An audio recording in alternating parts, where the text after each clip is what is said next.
बोल शंकर भगवान की जय। बोल पार्वती माता की जय। बोल गणेश भगवान की जय। बोल कार्तिक जी की जय। बोल सभी देवी देवतन की जय। शिव पुराण प्रारंभ। बोलो हरिओम नमो नमः। बोल शंकर भगवान की जय। श्री रुद्राष्टक। नमामि समीशाम निर्वाण रूपम विभुं व्यापकं ब्रह्मवेदत्स्वरूपं निजं निर्गुणं निर्विकल्पं निरीहं चिदाकाशमाकाशवासं भजेऽहम् निराकार ओंकार मूलं तुरीहं गिरा ज्ञान गोते तमीशं गिरीशं करालं महाकाल कालं कृपालं गुणागार संसार पारं नतोऽहं तुषारादि संकाश गौरं गभीरं मनोभूत कोटि प्रवासी शरीरं स्फुरन्मूल कल्लोल नीचार गंगा लसद्वाल वालेन्दु कंठे भुजंगा चलत कुंडलं शुभ नेत्रं विशालं प्रसन्नामुनं नीलकण्ठं दयालं मृगादिश्चर्माम्बरं मुण्डमालं प्रियं शङ्करं सर्वनाथं भजामि प्रचण्डं प्रगोष्ठं प्रगल्लं परेशम् अखण्डम् अजं भानुकोटिप्रकाशं त्रिशूलनिर्मूलनं शूलपाणिं भजेऽहं भवानी पतिं विगम्यं कलातीत कल्याण कल्पान्तकारी सदा सच्चिदानंद दाता पुरारी चिदानंद संदोह मोहपहारी प्रसीद प्रसीद प्रभु मन्मथारी नयावद उमानाथ पादारविन्दं भजन्ते अलोके परेवानरायणं न तावद् सुखं शान्ति सन्तापनाशं प्रसीद प्रभो सर्वभूतादिवासं न जानामि योगं जपं नैव पूजा न तोऽहं सदा सर्वदा संवितोऽभ्यं जरा जन्म दुःख घटा तप्यमानं प्रभो पायापं नमामि शम्भो प्रभो पायापं नमामि शम्भो रुद्राष्टकं प्रोक्तं विप्रणेश हरतोषे ये पठन्ति नरा भक्त्या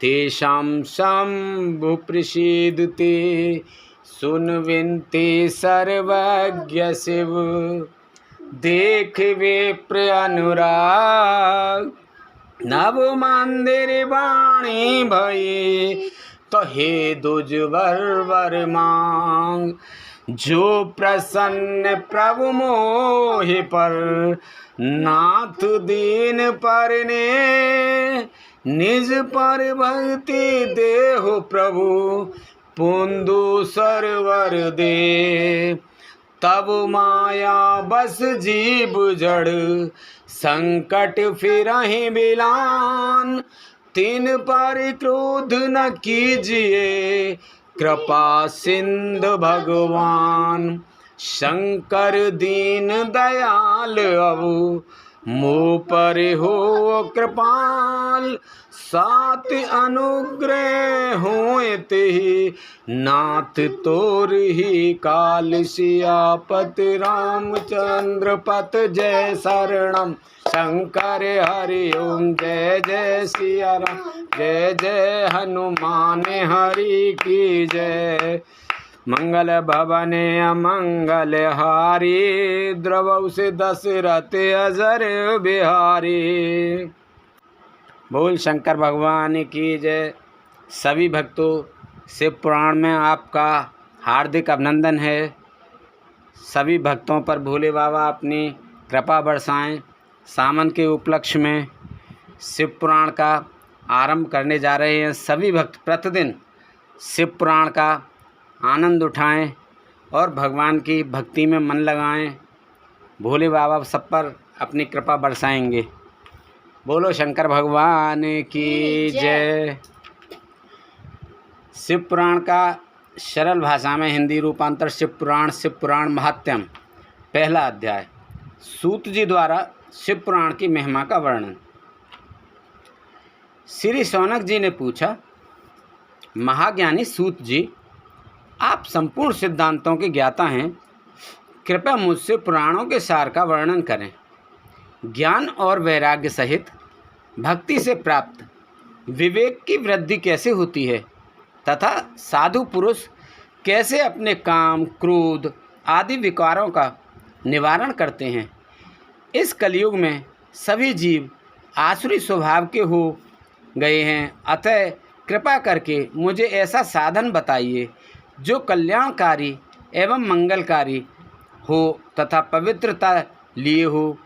प्रभु, वह ऐसा साधन हो जिससे मनुष्य की शुद्धि हो जाए और निर्मल हृदय वाले पुरुष को सदैव के लिए शिव की प्राप्ति हो जाए।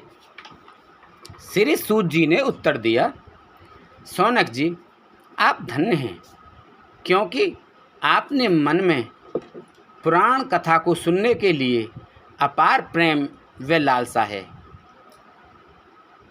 इसलिए मैं तुम्हें परम उत्तम शास्त्र की कथा सुनाता हूँ। वत्स, संपूर्ण सिद्धांत से संपन्न, भक्ति को बढ़ाने वाला तथा शिवजी को संतुष्ट करने वाला अमृत के समान दिव्य शास्त्र है शिव पुराण। इसका पूर्व काल में शिवजी ने ही प्रवचन किया था। गुरुदेव व्यास ने सनत कुमार मुनि का उपदेश पाकर आदरपूर्वक इस पुराण की रचना की है। यह पुराण कलयुग में मनुष्यों के हित का परम साधन है।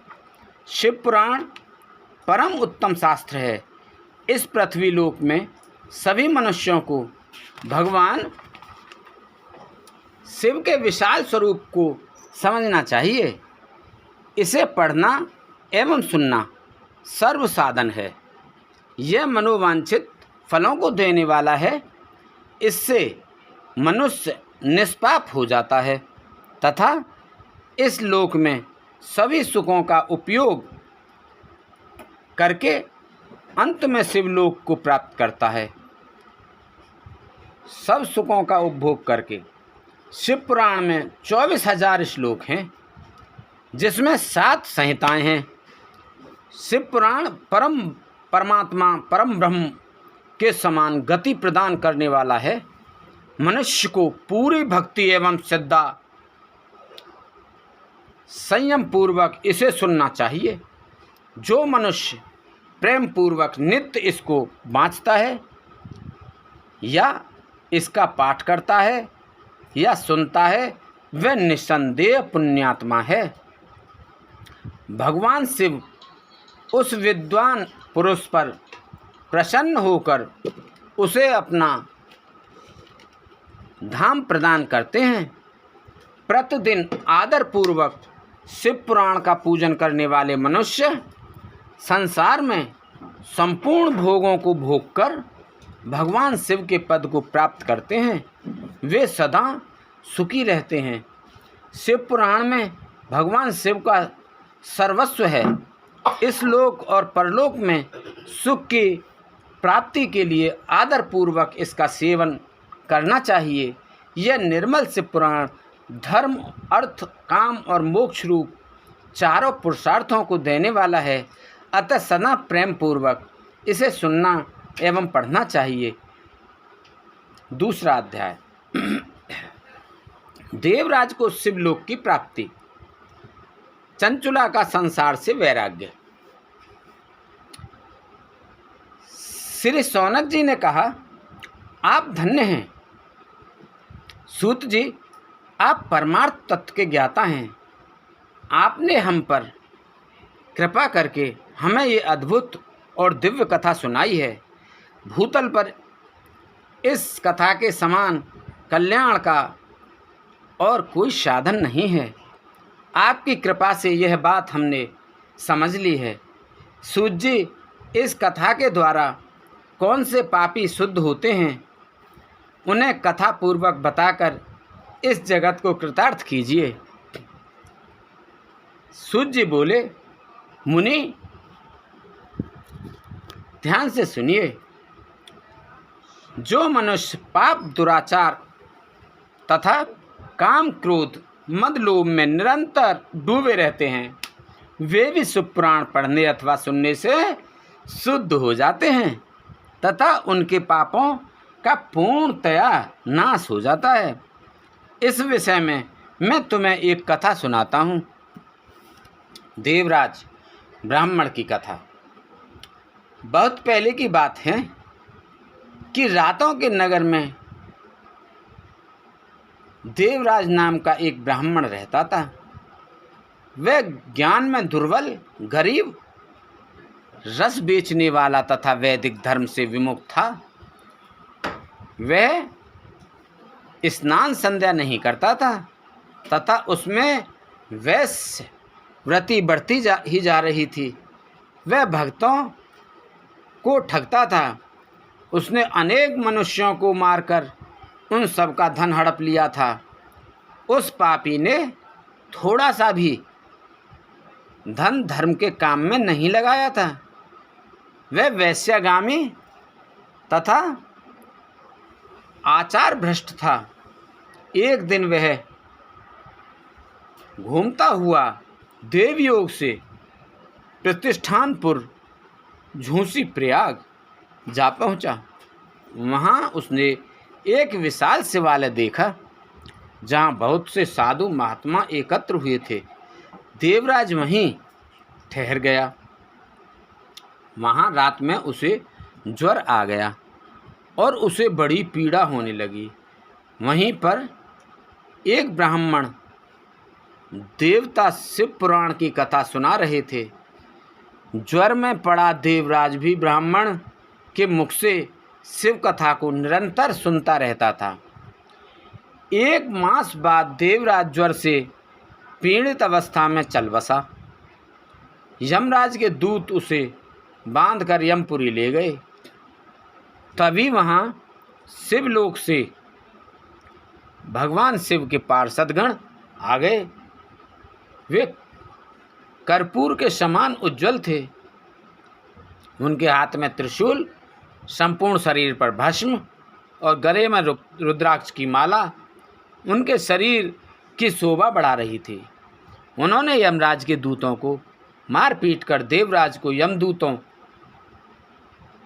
के चंगुल से छुड़ा लिया और वे उसे अपने अद्भुत विमान में बैठाकर जब कैलाश पर्वत पर ले जाने लगे तो यमपुरी में कोलाहल मच गया, जिसे सुनकर यमराज अपने भवन से बाहर आए। साक्षात रुद्रों के समान प्रतीत होने वाले इन दूतों का धर्मराज ने विधि पूर्वक पूजन कर ज्ञान दृष्टि से सारा मामला जान लिया। उन्होंने भय के कारण भगवान शिव के दूतों से कोई बात नहीं पूछी। तत्पश्चात शिवदूत देवराज को लेकर कैलाश चले गए और वहां पहुंचकर उन्होंने ब्राह्मण को करुणावतार भगवान शिव के हाथों में सौंप दिया। शौनक जी ने कहा, महाभाग सूत जी, आप सर्वज्ञ हैं। आपके कृपा प्रसाद से मैं कृतार्थ हुआ।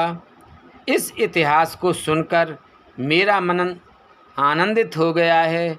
अतः भगवान शिव में प्रेम बढ़ाने वाली दूसरी कथा भी कहिए। दूसरी कथा समाप्त।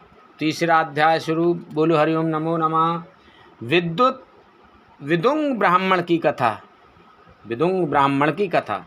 श्री सूत जी बोले, शौनक सुनो, मैं तुम्हारे सामने एक अन्य गोपनीय कथा का वर्णन करूँगा, क्योंकि तुम शिव भक्तों में अग्रणी व वेद वेताओं में श्रेष्ठ हो।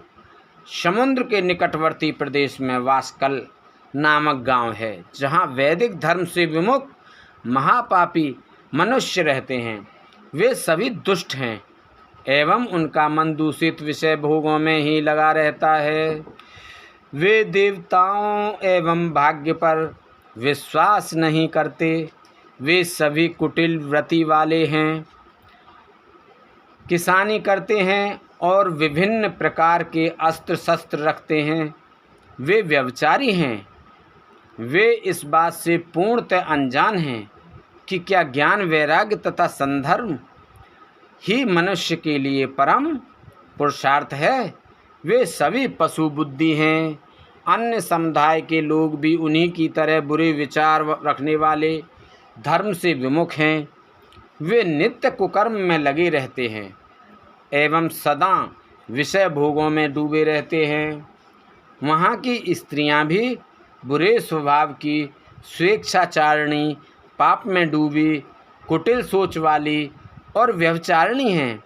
वे सभी सद्व्यवहार तथा सदाचार से सर्वथा शून्य हैं।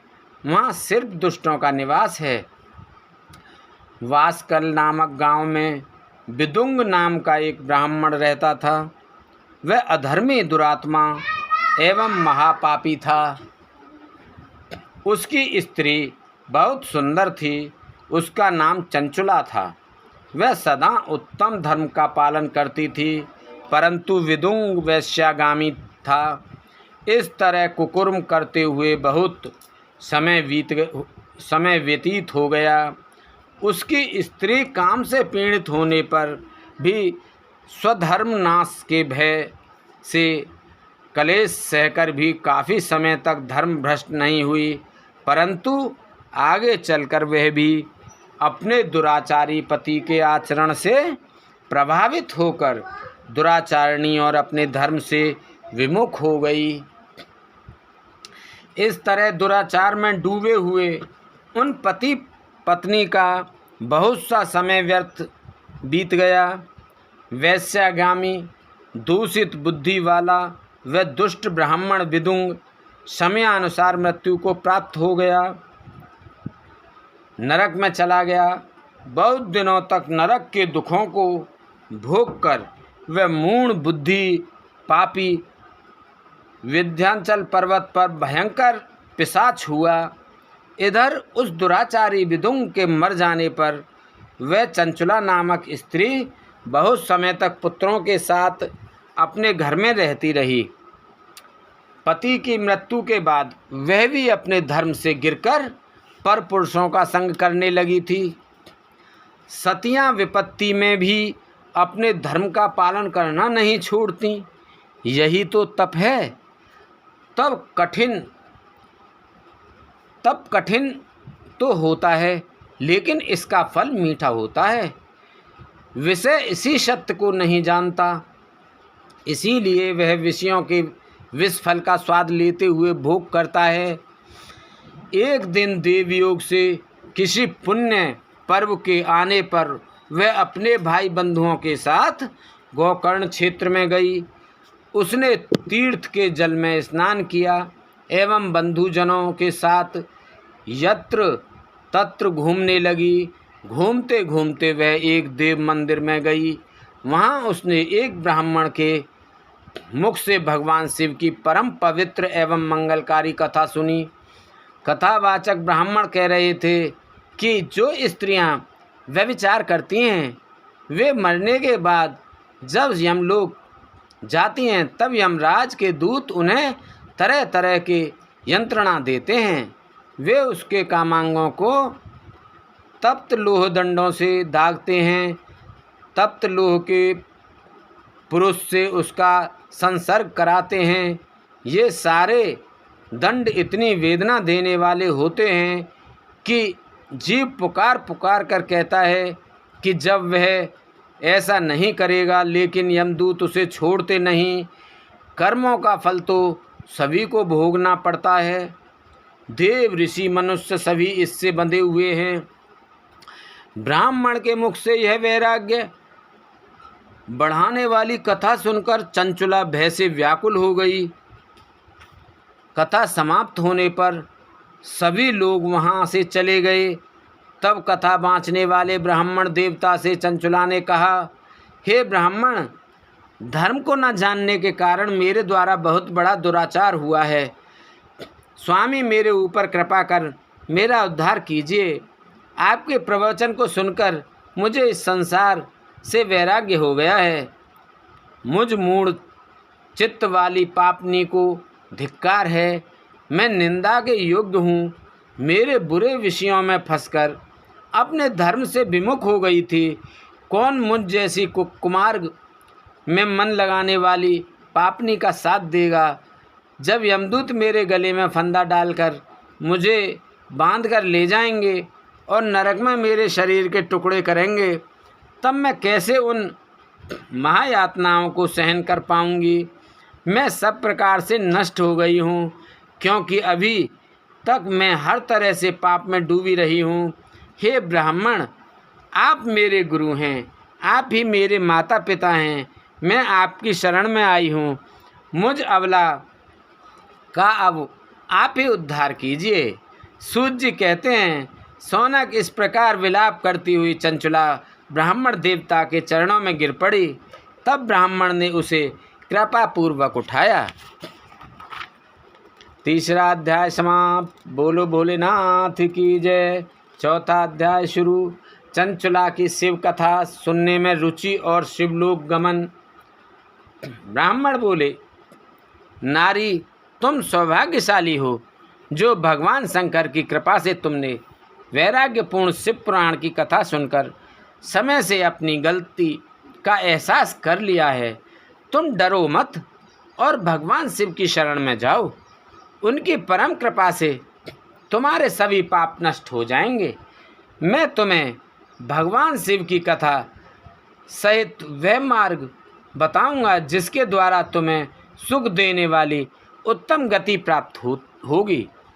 शिव कथा सुनने से तुम्हारी बुद्धि शुद्ध हो गई है और तुम्हें पश्चाताप हुआ है तथा मन में वैराग्य उत्पन्न हुआ है। पश्चाताप ही पाप करने वाले पापियों के लिए सबसे बड़ी प्रायश्चित है। पश्चाताप ही पापों का शोधक है। इससे ही पापों की शुद्धि होती है। तत्पुरुषों के अनुसार पापों की शुद्धि के लिए प्रायश्चित पश्चाताप से ही संपन्न होता है। जो मनुष्य अपने कुकर्म के लिए पश्चाताप नहीं करता वह उत्तम गति प्राप्त नहीं करता, परंतु जिसे अपने कुकृत्य पर हार्दिक पश्चाताप होता है वह अवश्य उत्तम गति का भागीदार होता है। इसमें कोई शक नहीं है। शिव पुराण की कथा सुनने से चित्त की शुद्धि एवं मन निर्मल हो जाता है। शुद्ध चित्त में ही भगवान शिव व पार्वती का वास होता है। वह शुद्धात्मा पुरुष सदा शिव के पद को प्राप्त होता है। इस कथा का श्रवण सभी मनुष्यों के लिए कल्याणकारी है, अतः इसकी आराधना व सेवा करनी चाहिए। यह कथा भवबंधन रूपी रोग का नाश करने वाली है। भगवान शिव की कथा सुनकर हृदय में उसका मनन करना चाहिए। इससे चित्त की शुद्धि होती है। चित्त शुद्धि होने से ज्ञान और वैराग्य के साथ महेश्वर की भक्ति निश्चय ही प्रकट होती है तथा उनके अनुग्रह से दिव्य मुक्ति प्राप्त होती है। जो मनुष्य माया के प्रति आसक्त हैं वह इस संसार बंधन से मुक्त नहीं हो पाता। हे ब्राह्मण पत्नी, तुम अन्य विषयों से अपने मन को हटाकर भगवान शंकर की इस परम पावन कथा को सुनो। इससे तुम्हारे चित्त की शुद्धि होगी और तुम्हें मोक्ष की प्राप्ति होगी। जो मनुष्य निर्मल हृदय से भगवान शिव के चरणों का चिंतन करता है उसकी एक ही जन्म में मुक्ति हो जाती है। सूत जी कहते हैं, सौनक, यह कहकर वे ब्राह्मण चुप हो गए। उनका हृदय करुणा से भर गया। वे ध्यान से मग्न हो गए। ब्राह्मण का उक्त उपदेश सुनकर चंचला के नेत्रों में आनंद के आंसू छलक आए। वह हर्ष भरे हृदय से ब्राह्मण देवता के चरणों में गिर गई और हाथ जोड़कर बोली, मैं कृतार्थ हो गई। हे ब्राह्मण, शिव भक्तों में श्रेष्ठ स्वामिन आप धन्य हैं। आप परामर्शदर्शी हैं और सदा परोपकार में लगे रहते हैं। साधो, मैं नरक के समुद्र में गिर रही हूँ, कृपा कर मेरा उद्धार कीजिए। जिस पौराणिक व अमृत के समान सुंदर शिव पुराण कथा की बात आपने की है उसे सुनकर ही मेरे मन में वैराग्य उत्पन्न हुआ है। उस अमृतमयी शिव पुराण कथा को सुनने के लिए मेरे मन में बड़ी श्रद्धा हो रही है। कृपया आप मुझे उसे सुनाइए। सूत जी कहते हैं, शिव पुराण की कथा सुनने की इच्छा मन में लिए हुए चंचला उन ब्राह्मण देवता की सेवा में वहीं रहने लगी। उस गोकर्ण नामक महाक्षेत्र में उन ब्राह्मण देवता के मुख से चंचला शिव पुराण की भक्ति, ज्ञान और वैराग्य बढ़ाने वाली और मुक्ति देने वाली परम उत्तम कथा सुनकर कृतार्थ हुई। उसका चित्त शुद्ध हो गया। वह अपने हृदय में शिव के सगुण रूप का चिंतन करने लगी। वह सदैव शिव के सच्चिदानंद में स्वरूप का स्मरण करती थी। तत्पश्चात अपना समय पूर्ण होने पर चंचला ने बिना किसी कष्ट के अपना शरीर त्याग दिया। उसे लेने के लिए एक दिव्य विमान वहां पहुंचा। यह विमान शोभा साधनों से सजा था एवं शिवगणों से सुशोभित था। चंचला विमान से शिवपुरी पहुंची। उसके सारे पाप धुल गए। वह दिव्यांगना हो गई। वह गौरांगी देवी मस्तक पर अर्धचंद्र का मुकुट व अन्य दिव्य आभूषण पहने शिवपुरी पहुंची। वहां उसने सनातन देवता त्रिनेत्रधारी महादेव शिव को देखा। सभी देवता उनकी सेवा में भक्ति भाव से उपस्थित थे। उनकी अंग क्रांति करोड़ों सूर्यों के समान प्रकाशित हो रही थी। 5 मुख और हर मुख में 3-3 नेत्र थे। मस्तक पर अर्धचंद्राकार मुकुट शोभायमान हो रहा था। कंठ में नील चिन्ह था। उनके साथ में देवी गौरी विराजमान थीं, जो विद्युत पुंज के समान प्रकाशित हो रही थीं। महादेव जी की कांति कपूर के समान गौर थी। उनके शरीर पर श्वेत वस्त्र थे तथा शरीर श्वेत भस्म में युक्त था। इस प्रकार भगवान शिव के परम उज्जवल रूप के दर्शन कर चंचला बहुत प्रसन्न हुई। उसने भगवान को बारंबार प्रणाम किया और हाथ जोड़कर प्रेम आनंद और संतोष से युक्त हो विनीत भाव से खड़ी हो गई। उसके नेत्रों से आनंद श्रुओं की धारा बहने लगी। भगवान शंकर व भगवती गौरी उमा ने करुणा के साथ सौम्य दृष्टि से देखकर चंचला को अपने पास बुलाया। गौरी उमा ने उसे प्रेम पूर्वक अपनी सखी बना लिया। चंचला सुखपूर्वक भगवान शिव के धाम में उमा देवी की सखी के रूप में निवास करने लगे। चौथा अध्याय समाप्त। बोलो हरि ओम नमो नमः। पांचवा अध्याय शुरू। विदुंग का पिशाच योनि से उद्धार।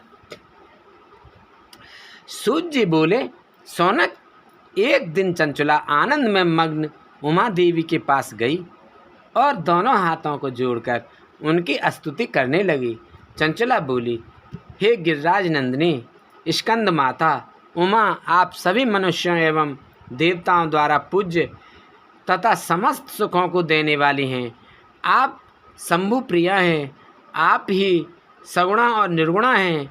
हे सच्चिदानंद स्वरूपिणी, आप ही प्रकृति की पोषक हैं। हे माता, आप ही संसार की सृष्टि, पालन और संहार करने वाली हैं।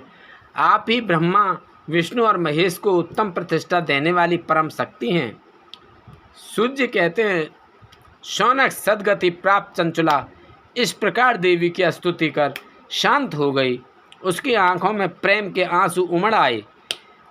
तब शंकर प्रिया भक्तवत्सला उमा देवी ने बड़े प्रेम से चंचला को चुप कराते हुए कहा, सखी चंचला, मैं तुम्हारी स्तुति से प्रसन्न हूँ। बोलो, क्या वर मांगती हो? चंचला बोली, हे गिरिराज कुमारी, मेरे पति विदुंग इस समय कहाँ हैं? उनकी कैसी गति हुई है, मुझे बताइए और कुछ ऐसा उपाय कीजिए ताकि हम फिर से मिल सकें। हे महादेवी, मेरे पति एक शूद्र जाति वैश्या के प्रति आसक्त थे और पाप में ही डूबे रहते थे। गिरिजा बोली, बेटी, तुम्हारा पति विदुंग बड़ा पापी था। उसका अंत बड़ा भयानक हुआ। वैश्या का उपभोग करने के कारण वह मूर्ख नरक में अनेक वर्षों तक अनेक प्रकार के दुख भोग कर अब शेष पाप को भोगने के लिए विंध्याचल पर्वत पर पिशाच की योनि में रह रहा है। वह दुष्ट वहीं वायु पीकर रहता है और सब प्रकार के कष्ट सहता है। सूत जी कहते हैं, शौनक, गौरी देवी की यह बात सुनकर चंचला अत्यंत दुखी हो गई। फिर मन को किसी तरह स्थिर करती हुई दुखी हृदय से माँ गौरी से उसने एक बार फिर पूछा, हे महादेवी, मुझ पर कृपा कीजिए और मेरे पापी पति का अब उद्धार कर दीजिए। कृपा करके मुझे वह उपाय बताइए जिससे मेरे पति को उत्तम गति प्राप्त हो सके। गौरी देवी ने कहा, यदि तुम्हारा पति विदुंग शिवपुराण की पुण्यमयी उत्तम कथा सुने तो वह इस दुर्गति को पार करके उत्तम गति का भागी हो सकता है। अमृत के समान मधुर गौरी देवी का यह वचन सुनकर चंचला ने दोनों हाथ जोड़कर मस्तक झुकाकर उन्हें बारंबार प्रणाम किया तथा प्रार्थना की कि मेरे पति को शिव पुराण सुनाने की व्यवस्था की जाए। ब्राह्मण पत्नी चंचला के बार बार प्रार्थना करने पर शिवप्रिया गौरी देवी ने भगवान शिव की महिमा का गान करने वाले गंधर्वराज तुम्बरो को बुलाकर कहा, तुम्बरो, तुम्हारी भगवान शिव में प्रीति है। तुम मेरे मन की सभी बातें जानकर मेरे कार्यों को सिद्ध करते हो। तुम मेरी इस सखी के साथ विंध्य पर जाओ। वहाँ एक महाघोर और भयंकर पिशाच रहता है। पूर्व जन्म में वह पिशाच बिंदुक नामक ब्राह्मण मेरी इस सखी चंचला का पति था। वह वैश्यगामी हो गया। उसने स्नान संध्या आदि नित्य कर्म छोड़ दिए। क्रोध के कारण उसकी बुद्धि भ्रष्ट हो गई। दर्जनों से उसकी मित्रता तथा सज्जनों से द्वेष बढ़ गया था। वह अस्त्र शस्त्र हिंसा करता, लोगों को सताता और उनके घरों में आग लगा देता था। चांडालों से दोस्ती करता। वह रोज वैश्या के पास जाता था। पत्नी को त्याग कर दुष्ट लोगों से दोस्ती कर उन्हीं के संपर्क में रहता था। वह मृत्यु तक दुराचार में फंसा रहा। मृत्यु के बाद उसे पापियों के भोग स्थान यमपुर ले जाया गया। वहाँ घोर नरकों को सहकर इस समय वह विंध्य पर्वत पर पिशाच बनकर रह रहा है और पापों का फल भोग रहा है। तुम उसके सामने परम पुण्यमयी पापों का नाश करने वाली शिवपुराण की दिव्य कथा और प्रवचन करो। इस कथा को सुनने से उसका हृदय सभी पापों से मुक्त होकर शुद्ध हो जाएगा और वह प्रेत योनि से मुक्त हो जाएगा। दुर्गति से मुक्त होने पर उस विदुंग नामक पिशाच को विमान पर बिठाकर तुम भगवान शिव के पास ले आना। सूत जी कहते हैं, सौनक, माँ उमा का आदेश पाकर गंधर्वराज तुमरो प्रसन्नतापूर्वक अपने भाग्य की सराहना करते हुए चंचला को साथ लेकर विमान से पिशाच के निवास स्थान विंध्य पर्वत पर गया। वहाँ पहुंचकर उसने उस विकराल आकृति वाले पिशाच को देखा। उसका शरीर विशाल था, उसकी ठोड़ी बड़ी थी, वह कभी हंसता, कभी रोता और कभी उछलता था। महाबली तुमरो ने विदुंग नामक पिशाच को पासों से बांध लिया। उसके पश्चात तुमरो ने शिव पुराण की कथा बाँचने के लिए स्थान तलाश कर मंडप की रचना की। शीघ्र ही इस बात का पता लोगों को चल गया कि एक पिशाच के उद्धार हेतु देवी पार्वती की आज्ञा से तुमरो शिव पुराण की अमृत कथा सुनाने विंध्य पर्वत पर आया है। उस कथा को सुनने के लाभ से बहुत से देव ऋषि वहाँ पहुँच गए। सभी को आदरपूर्वक स्थान दिया गया। पिशाच विदुंग को पासों में बांधकर आसन पर बिठाया गया और तब तुमरो ने परम उत्तम शिव पुराण की अमृत कथा का गान शुरू किया।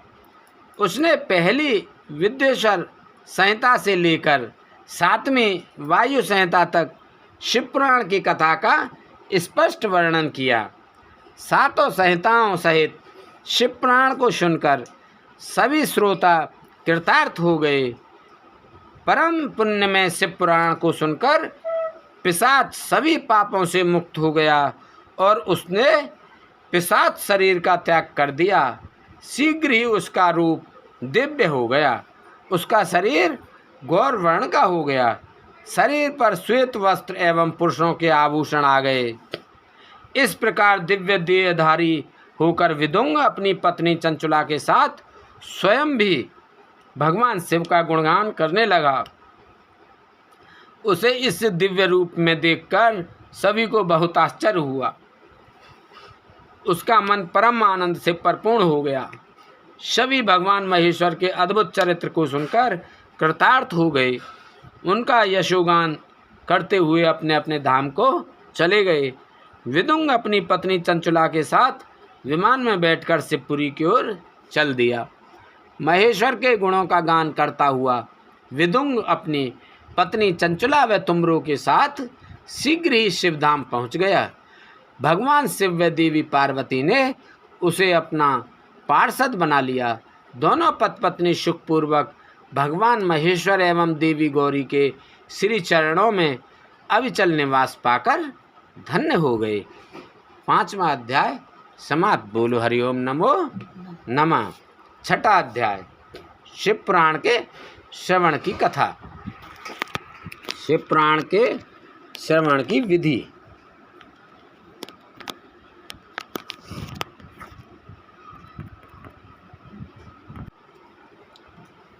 शिव पुराण के श्रवण की विधि। सौनक जी कहते हैं, महाप्राज्ञ सूत जी, आप धन्य एवं शिव भक्तों में श्रेष्ठ हैं। हम पर कृपा करके हमें कल्याण में शिव पुराण के श्रवण की विधि बताइए, जिससे सभी श्रोताओं को संपूर्ण उत्तम फल की प्राप्ति हो। सूत जी ने कहा, मुनि शौनक, तुम्हें संपूर्ण फल की प्राप्ति के लिए मैं शिव पुराण की विधि सविस्तार बताता हूँ। सर्वप्रथम किसी ज्योतिषी को बुलाकर दान से संतुष्ट कर उससे कथा का शुभ मुहूर्त निकलवाना चाहिए और उसकी सूचना का संदेश सभी लोगों तक पहुंचाना चाहिए कि हमारे यहाँ शिव पुराण की कथा होने वाली है। अपने कल्याण की इच्छा रखने वाले को इसे सुनना अवश्य पधारना चाहिए। देश देश में जो भी भगवान शिव के भक्त हों तथा शिव कथा के कीर्तन और श्रवण के उत्सुक हों, उन सभी को आदरपूर्वक बुलाना चाहिए और उनका आदर सत्कार करना चाहिए। शिव पुराण सुनने के लिए मंदिर, तीर्थ, वन प्रांत अथवा घर में ही उत्तम स्थान का निर्माण करना चाहिए। केले के खम्भों से सुशोभित कथा मंडप तैयार कराएं। उसे सब ओर फल पुष्प सुंदर चंदोवे से अलंकृत करना चाहिए। चारों कोनों पर ध्वज लगाकर उसे विभिन्न सामग्री से सुशोभित करें।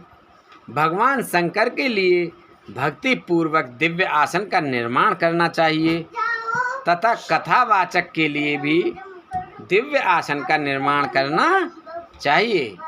नियम पूर्वक कथा सुनने वालों के लिए भी सुयोग्य आसन की व्यवस्था करें तथा अन्य लोगों के बैठने की भी व्यवस्था करें। कथा बाँचने वाले विद्वान के प्रति कभी बुरी भावना न रखें।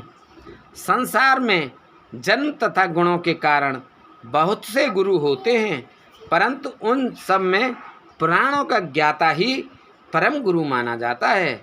पुराण वेत्ता पवित्र शांत साधु, ईर्ष्या पर विजय प्राप्त करने वाला, दयालु होना चाहिए।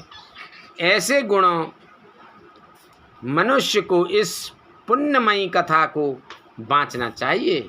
सूर्य उदय से 3:30 पहर तक इसे बाँचने का उपयुक्त समय है।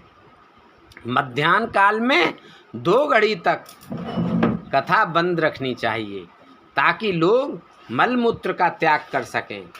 जिस दिन से कथा शुरू हो रही है उससे 1 दिन पहले व्रत ग्रहण करें। कथा के दिनों में प्रातः काल का नित्य कर्म संक्षेप में कर लेना चाहिए। वक्ता के पास उसकी सहायता हेतु एक विद्वान व्यक्ति को बैठना चाहिए जो कि सब प्रकार के संशयों को दूर कर लोगों को समझाने में कुशल हो। कथा में आने वाले विघ्नों को दूर करने के लिए सर्वप्रथम गणेश जी का पूजन करना चाहिए।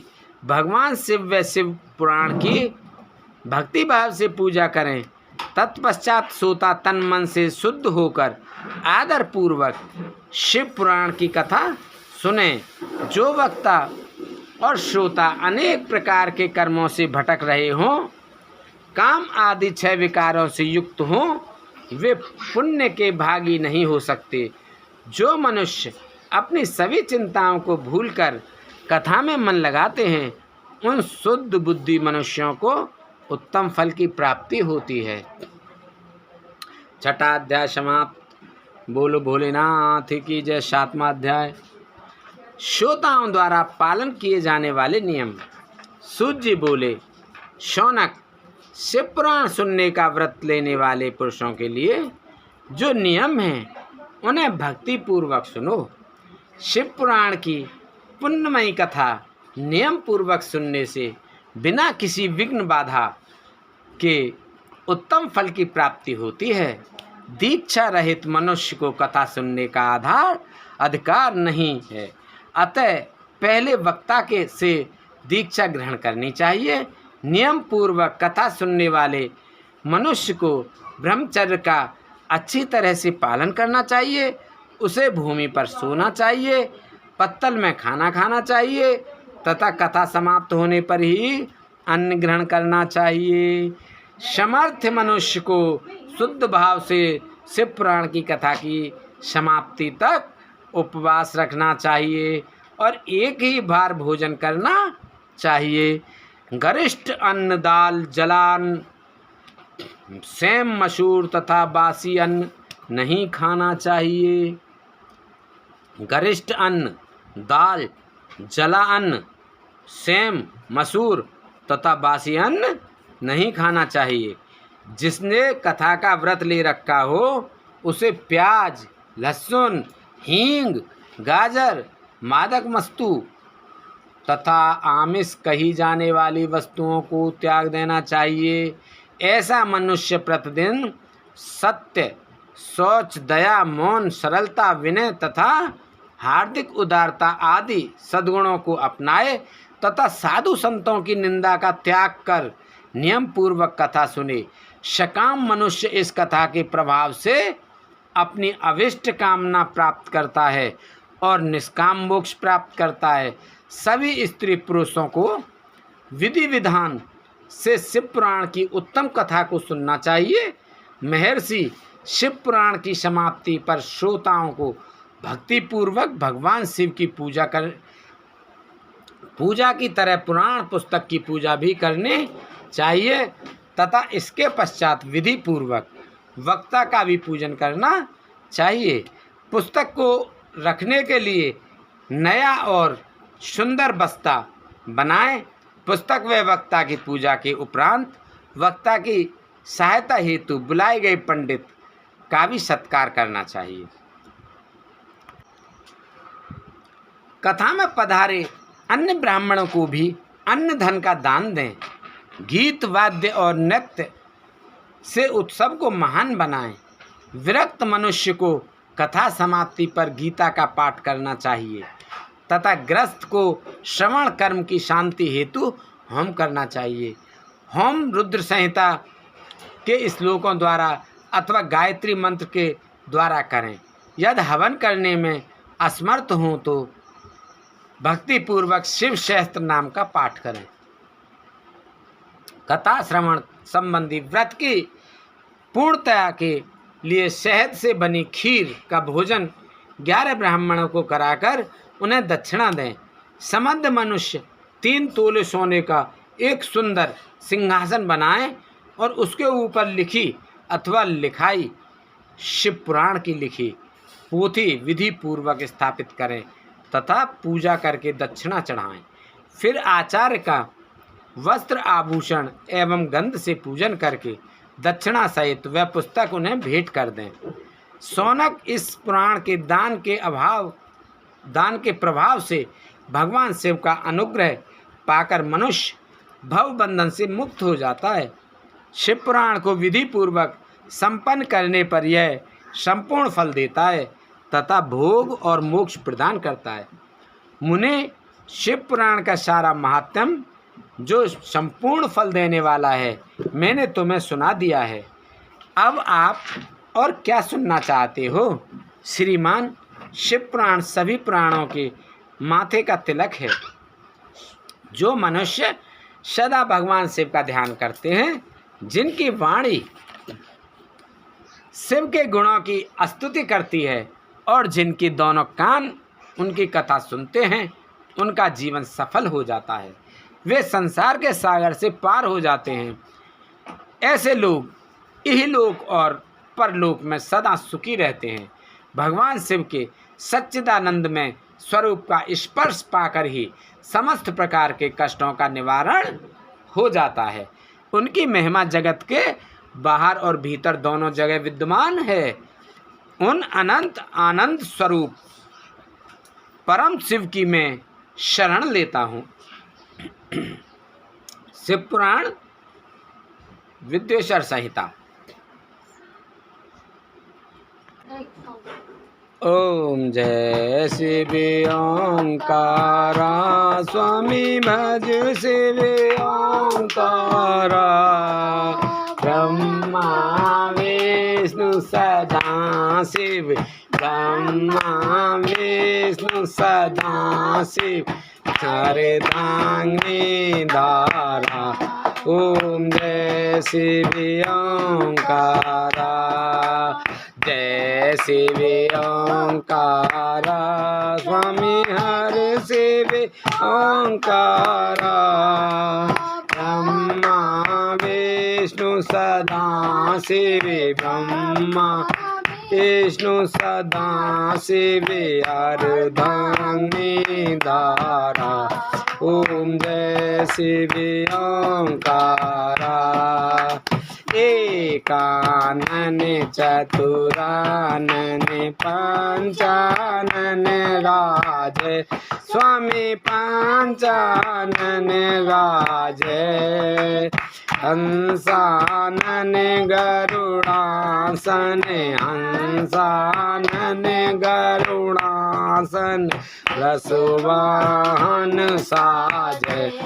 ओम जय शिव ओंकारा, जय शिव ओंकारा स्वामी भज शिव ओंकारा ब्रह्मा विष्णु सदा शिव ब्रह्मा विष्णु सदा शिव अर्धांगी धारा ओम जय शिव ओंकारा दो भुज चार चतुर्भुज 10 भुज अति सो है स्वामी 10 भुज ते सो है तीनों रूप निरखता तीनों रूप निरखता त्रिभुवन जन मोहे ओम जय शिव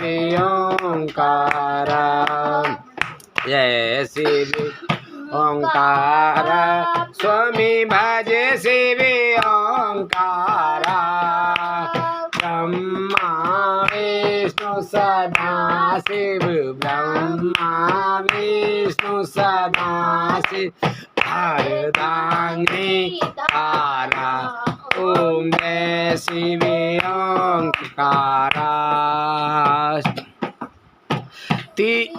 अक्षमाला वनमाला रुंडमाला धारे स्वामी रुंडमाला धारे चंदन मृग मद सोहे चंदन मृग मद सोहे भूले शुभकारी ओम जय शिव ओंकारा जय शिव ओंकारा स्वामी भज शिव ओंकारा ब्रह्मा विष्णु सदा शिव ब्रह्मा विष्णु सदा शिव अर्धांगी धारा ओम जय शिव ओंकारा श्वेतांबर पीतांबर गंबर आंगे बोले बागंबर आंगे सनकादिक ब्रह्मादिक सनकादिक ब्रह्मादिक भूतादिक संगे ओम जय शिव ओंकारा जय शिव ओंकारा जय शिव ओंकारा ब्रह्मा विष्णु सदा शिव ब्रह्मा विष्णु सदा शिव अर्धांगी धारा ओम जय शिव ओंकारा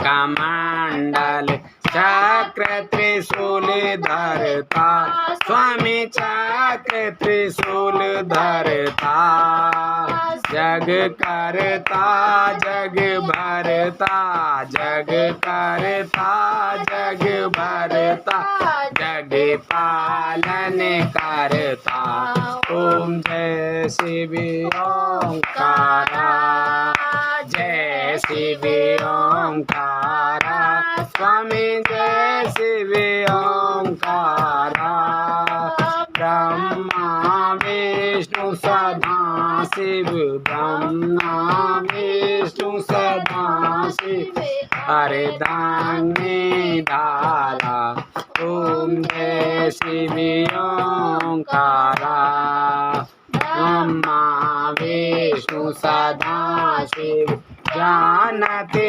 अविवेका स्वामी जानते अविवेका प्रणवाक्षर के मध्य प्रणवाक्षर के मध्य ये तीनों एका ओम जय शिव ओंकारा जय शिव ओंकारा स्वामी भज शिव ओंकारा ब्रह्मा